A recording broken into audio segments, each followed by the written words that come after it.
Alright guys, so today I'm starting my first of 6 nights on call, and you may have seen my other video of my nights on call as a lower level, but tonight I'll be an upper level. And if you haven't seen the other video, I'll put a link in the description below, or you can just go watch the only other video on my channel and you'll see that. Anyways, here we go. Let's start the night, see how it goes, and watch me get tired as the night goes on.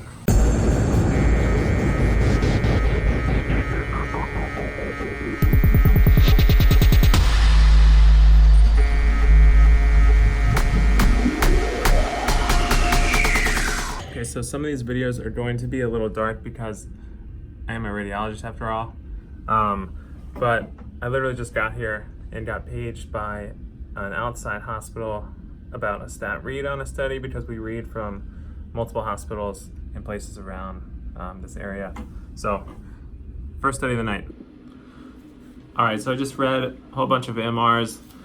It's about 9:45 now, so I've been here about an hour and 45 minutes. Finally caught up with the first batch of stuff. Took care of some protocols, called some teams back about some study orders and some protocol orders. And now I just wait for all the studies to come in, and that's all I'm doing the rest of the night. So what do we read as an upper level overnight?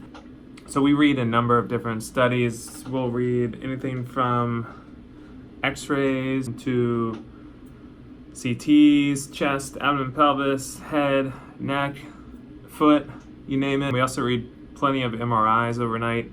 Anything from total spine MRI to brain MRIs to abdominal MRIs to MRAs of the chest to rule out pulmonary embolism. We also read a number of ultrasounds, so anything that's non-OB-GYN related ultrasounds, so anything from pediatric abdominal studies, ultrasounds, or pelvic ultrasounds done in the ER, we read all of those.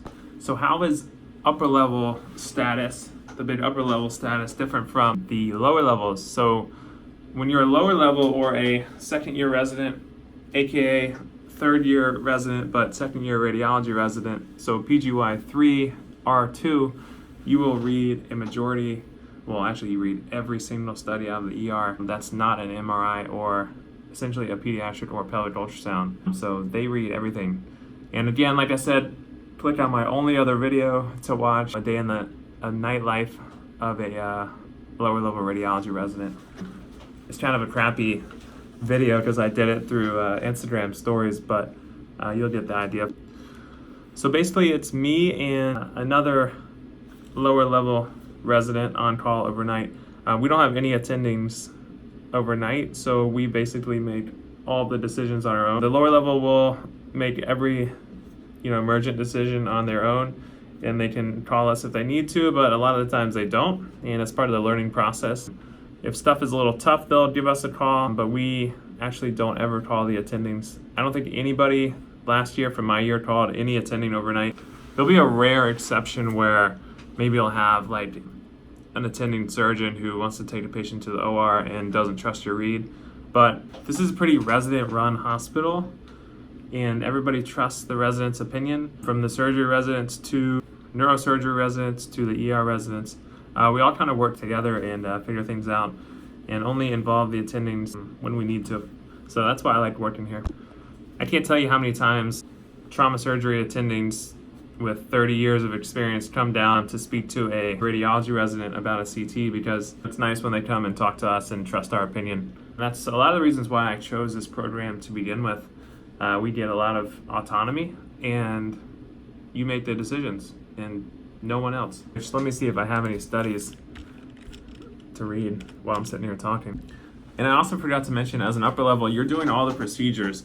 So if someone needs to do a fluoro study overnight, so say we have a trauma and someone gets stabbed in the neck and they want to rule out an esophageal perforation, we can do a barium swallow study. That's what I do overnight. The lower level would not do any of that. If also, say someone needs a lumbar puncture overnight, they will consult us to do it. We do most of the lumbar punctures that either they're very difficult LPs or the patient is bigger in size and it's tough to get, or if they've tried multiple times and can't do it, we can usually do it. It's a lot easier for us because we can use fluoroscopic guidance. So we kind of just, I use a live x-ray machine to place my needle directly where it needs to go. And I know where I am the whole time versus blindly sticking a needle into the fecal sac. In addition to the fluoro studies and the LPs, we also do the pediatric fluoro studies as well. That involves intussusception, reductions, midgut volvulus studies. Also, we do hip aspirations overnight. Anytime someone comes to the ER and they're worried about a septic joint or septic hip, we will do an aspiration of that for them. I also handle any interventional radiology calls overnight. Luckily for the fellows, we are the first call. So anytime there is an emergent need for interventional radiology, they will page me. I will check it out, and then I will call the fellow and see if he or she needs to come in to perform an intervention.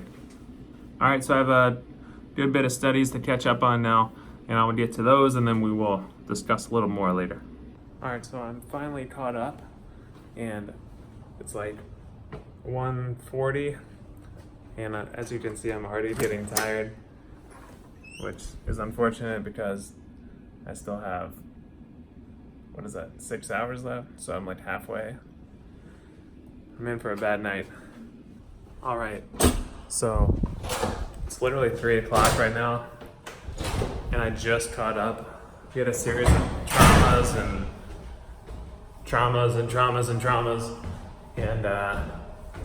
MRs, and literally just caught up. But now, what I usually do about 3 a.m. is go get some coffee. Because luckily, we have a Starbucks in our hospital. As you can see, got my coffee.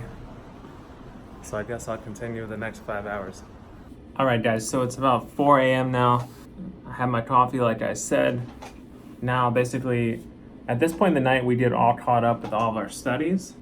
Now we're just sitting here answering pages, answering calls about studies we've already read, and slowly getting all the ones that still trickle in through the ER. But at usually around 12 to 3 is like the final run of things, and then it kind of slows down throughout the night, and we can actually get a breather. That's different than what it was on the lower level side. It's like pure chaos all day long, the whole 12 hours. But here, I can finally settle down, have coffee, grab a little book to read because I need to start studying for boards, and use this time wisely. What I'll probably end up doing is just be on Instagram, but I'll try to study. Also, why is this video so close to me? Every time I put it on video mode in the new iPhone, it kind of just like blows me up. I mean, they will not stop ordering vascular studies tonight. I've read so many full body CTAs and runoffs tonight. I actually love those studies, but when you read like a million of them, it takes like 30 minutes per study. Not really, but because I'm fast. But yeah, neuro and vascular night is tonight, that's for sure. But anyways, back to it. All right, so it's about 5 a.m. and I had to go get a little snack. So don't tell anybody, but I know where the secret stash of graham crackers are. All right, it's now 6:30 a.m. I'm slowly doing studies here and there, nothing too crazy going on. And yeah, just trying to make it another hour and a half to get out of here and call it day 1 complete. And after this, only 5 more to go. All right, it's 7 a.m. now.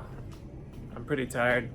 What we do now is we go and walk up to the interventional radiology suite, and we discuss what happened overnight and let them know if there's anything they should be concerned about. I got 0 consults overnight, so that is A+ material, so I'd go tell them the good news. Oh, and my lovely wife makes these egg frittatas that I can have, and this is like my 7 a.m. snack. Keeps me going for the final hour. And just like that, we finished the 12-hour shift, and I'm going home, and that's about it for me. Usually when I walk out of here, it's nice and sunny, but I guess today it's a little overcast and rainy. But we're done. That's all that matters. We'll do it again tomorrow, and the next day, and the next day, and the next day, and the next day. I forgot to mention the good news, which is I didn't miss anything bad, so just a few small things here and there, which makes it overall a good shift. You know, nobody's perfect, but it's kind of odd because in radiology you have to be perfect. So it doesn't really make much sense now, does it? You are literally allowed to miss 0 things in radiology. But hey, I guess that's why it's a 6-year residency, right? So you get as close to perfect as you possibly can and make as few mistakes as you possibly can. So now that I'm basically almost home, who noticed me getting tired throughout the night? The first night's always the hardest because you stay up for about 24 hours to get back on the night schedule. So yeah, I'm pretty dead, not gonna lie. And I'm looking forward to just literally falling over in my bed.